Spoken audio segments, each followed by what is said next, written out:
Moi, je suis d'accord avec ceux qui disent que le e-commerce et le dropshipping, c'est mort.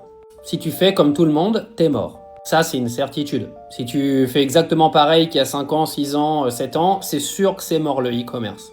Oui, parce que j'en entends plein qui viennent dire « Oui, mais non, arrêtez de dire que le e-commerce, ça fonctionne encore. » Mais non, vous savez juste pas comment le faire en 2025, c'est tout. Pas la peine, en fait, de venir expliquer aux gens que ça marche pas quand tu sais pas le faire. C'est incroyable le nombre de gens qui sont incapables de faire quelque chose et qui viennent expliquer aux autres que ça marche pas parce que eux sont incapables de le faire. Ça, c'est une spécialité française. Si tu continues à faire du dropshipping avec des sites internet qui ressemblent à des sites internet de gamins de 11 ans, avec des fautes d'orthographe, avec des erreurs de couleur, avec des erreurs d'alignement, des images AliExpress, que tu fais en gros de l'amateurisme absolu, c'est sûr qu'en 2025, tu vas pas vendre un produit. Ou alors tu as un golemon qui s'est perdu, qui était complètement bourré un samedi soir, qui va tomber sur ton site et qui va t'acheter un produit parce qu'il sait même pas ce qu'il est en train de faire.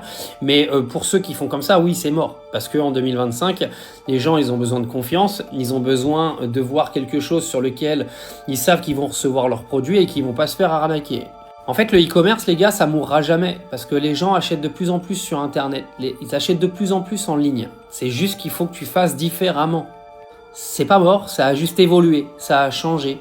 Aujourd'hui, sur un site de e-commerce, tu as plein de choses à faire. Tu as le professionnalisme du site, tu as un énorme travail de SEO à faire, qui est extrêmement important de nos jours. Pour ranker sur Google correctement, tu n'as pas le choix, parce que d'une, ça va t'apporter plus de clients, et de deux, ça va t'apporter de la crédibilité. Parce que les sites qui rankent sur Google sont des sites qui donnent confiance à l'utilisateur qui fait ses recherches. Mais ça, il y en a encore beaucoup, vous ne l'avez pas compris. Faire des sites éclatés, aller payer des influenceurs en France qui ont volé je ne sais combien de gens il y a 7 ou 8 ans et faire du Facebook Ads comme en 2018 ou 2019, t'es cramé mon gars, t'es cramé.